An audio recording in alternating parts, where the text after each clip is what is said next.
श्री स्वामी समर्थ. स्वागत आहे तुम्हा सर्वांचं आपल्या मराठी यूट्यूब स्वामी संदेश वास्तू टिप्स चॅनल मध्ये. श्री स्वामी समर्थ.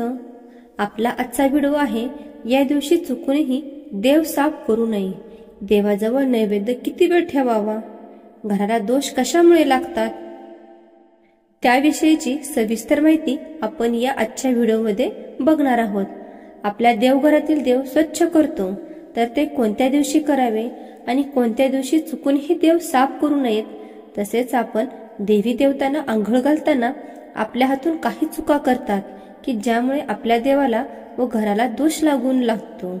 आणि आपण देवांना नैवेद्य दाखवतो, तो कशा पद्धतीने दाखवावा आणि नैवेद्य किती वेळ ठेवावा, ही माहिती आपण या आजच्या नवीन व्हिडिओमध्ये बघणार आहोत.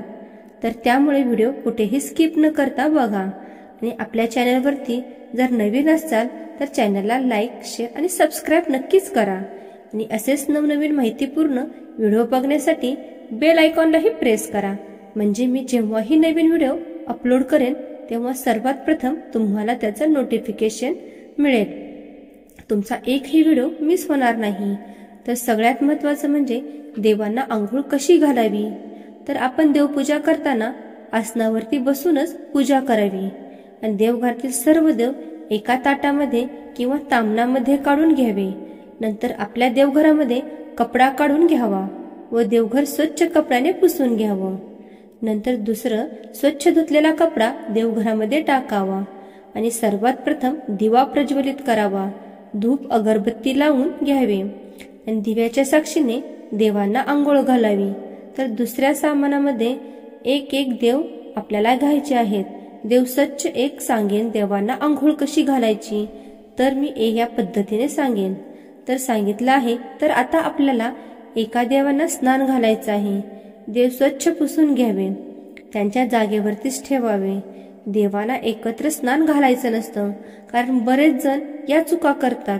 ही चूक अजिबात करणंच नाही. आपण सर्व देवांना एकत्र आंघोळ घातल्याने आपल्याला देवांचा दोष लागतो. आपण कितीही मनातून आणि भक्तीने पूजा केली किंवा कितीही फुले वाहिली तरी त्यांचा काहीच उपयोग होत नाही किंवा आपल्याला फायदाही होत नाही, तर उलट आपल्याला दोषच लागतात. म्हणून सर्व देव एकदाच तामणामध्ये घालू नका, तर सर्व देव एका ताटामध्ये काढून घेऊन एक एक देवांना तामणामध्ये ठेवून आंघोळ घालायची आणि स्वच्छ कपड्याने पुसून त्यांच्या जागेवरती विराजमान करायचं आहे. यानंतर परत एका देवाची मूर्ती आपल्या डाव्या हातामध्ये घ्यायची. तर आंघोळ कशी घालायची, खाली एक ताट किंवा तामण किंवा ताट घ्या. आता देवांच्या छोटे घंगाळ असतं ते ठेवायचं. आपल्याला आपल्या डाव्या हातामध्ये मूर्ती घ्यायची आणि उजव्या हाताने पाणी घालून आंघोळ घालायची. आणि आंघोळ घातल्यानंतर ते स्वच्छ कपड्याने पुसून आपण जिथे आपल्या देव ठेवतो त्यांच्या जागेवरती ते देव आपल्याला ठेवायचे आहेत. तर प्रत्येक देवाला आपल्याला अशीच आंघोळ घालायची आहे. आणि ज्यांना शक्य होत नाही तर त्यांनी काय करायचं आहे, जे तामण घेता त्यामध्ये एक उलटी वाटी ठेवायची आणि त्या वाटीवरती देव ठेवायचा, म्हणजे जेणेकरून आपण जे खालचं तांब्यामधलं पाणी आहे ते प्रत्येक देवाचं पाणी उष्ट झालेलं पाणी त्या देवांना लागणार नाही. म्हणून आपल्याला देव त्याच तामणामध्ये चौरंग किंवा वाटी ठेवून त्याच्यावरती ठेवायचं आणि नंतर आपल्याला आंघोळ घालायची आणि पुसून त्यांच्या जागेवर व्यवस्थित ठेवून द्यायचं आहे. अशा पद्धतीने सर्व देवी देवतांना स्नान घालायचे आहे. तर बघा, आठवड्यातून किमान एकदा तरी देव स्वच्छ साफ करावे. तर देव आपण जेव्हा साफ करतो तेव्हा एकतर हळद आणि लिंबूचा वापर करून आपला देव साफ करायचे आहेत. आणि कच्च्या दुधाने तुम्ही ही साफ करू शकता. आणि त्याचप्रमाणे दुधाने खूप छान देव ही स्वच्छ निघतात.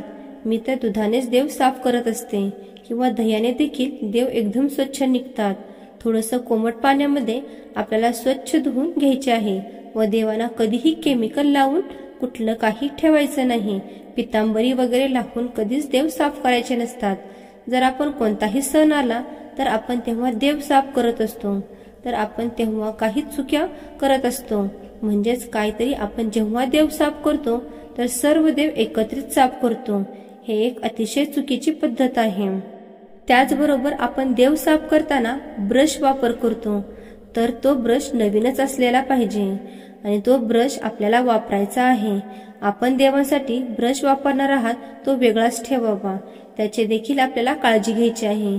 इतर कुठल्याही गोष्टींसाठी आपण ब्रश वापरला तर तोच देवांसाठी वापरला तर सुद्धा चुकीचा आहे. त्यामुळे आपल्याला मऊसूद ब्रश वापर करायचा आहे की ज्यामुळे मूर्तीचे झीज होणार नाही. आता बरेच जण असं देखील करतात की डायरेक्ट देवांना नळाखालीच आंघोळ घालतात. हे तर मी माझ्या स्वतःच्या डोळ्यानेही पाहिलेलं आहे. तर अशी त्यांना कधी आंघोळ घालायची नाही. तर आपण देखील साज स्वरूपामध्ये देवासमोर आसनावरती बसून देवांना धूप लावूनच स्वतः त्यांना हळदी कुंकवाचा टिळा लावून नंतर आंघोळ घालावी. त्याचबरोबर आपण जेव्हा देव साफ करतो तेव्हाच आपलं देवघर सुद्धा स्वच्छ कपड्याने पुसून घ्यावं, साफ करा. पण आता सर्वात मोठी गोष्ट म्हणजे काय करायचे तर चुकून सुद्धा देव आपल्याला गुरुवारी साफ करायचे नसतात. तर बघा, गुरुवार जो आहे तो सर्वांनाच माहीत आहे, बृहस्पतिवार आहे. तर गुरुवारी जर आपण देवांची किंवा घराची साफसफाई केली तर आपला गुरु ग्रह कमजोर होतो असं म्हटलं जातं. त्यामुळे आपल्या घरामध्ये बरकत राहत नाही, कोणत्याही गोष्टीत आपल्याला बरकत येत नाही. म्हणून गुरुवारी जास्त प्रमाणामध्ये साफसफाई करायची नसते.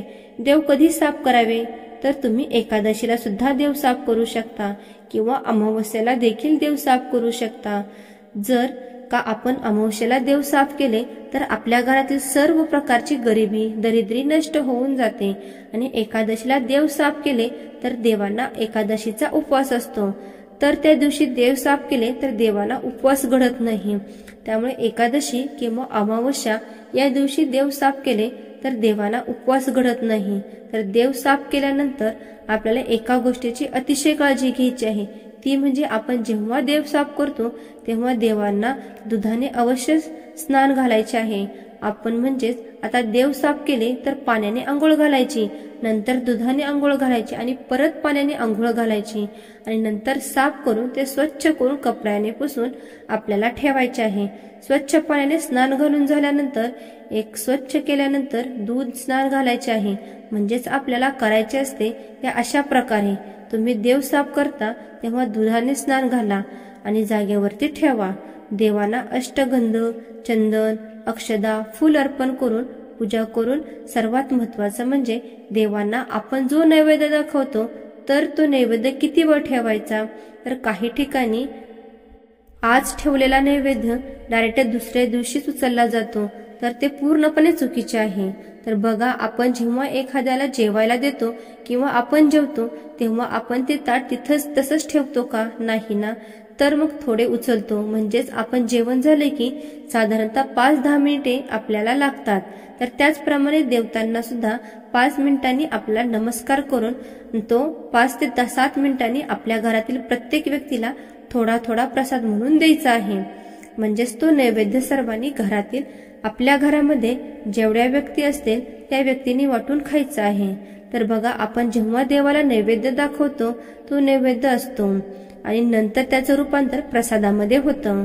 आणि नैवेद्य दाखवताना आपल्याला देवासमोर पाटावरती एक भरीव चौकोन काढायचा असतो आणि त्यावरती नैवेद्याचं आपल्याला ताट ठेवायचं आहे आणि नैवेद्याभोवती 3 वेळा पाणी फिरवावं आणि नैवेद्यावरती तुळशीपत्र आवर्जून ठेवायचं असतं. कारण कोणताही नैवेद्य असो, तुळशीपत्राशिवाय देव नैवेद्य ग्रहणच करत नाही. भगवान श्री हरी विष्णू, देव आणि बाळकृष्ण अजिबात नैवेद्यात राहतात कारण नाही.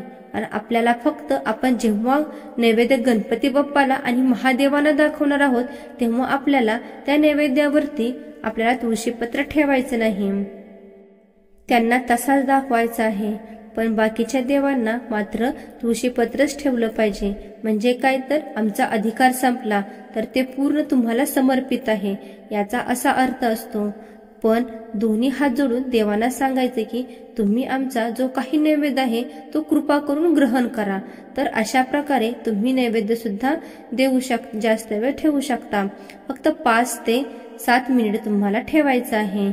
आणि देवांची आंघोळ झाली की पाणी म्हणजे आपण जेव्हा देवांना आंघोळ घालतो तर ते पाणी आपण काय करतो तर तुळशीच्या बुडामध्ये टाकतो, तुळशीला घालतो. देवांना आंघोळीचं पाणी तर हे खूप मोठं पाप आहे. ते देवांचं आंघोळीचं पाणी तुळशीला चुकूनही घालायचं नाही.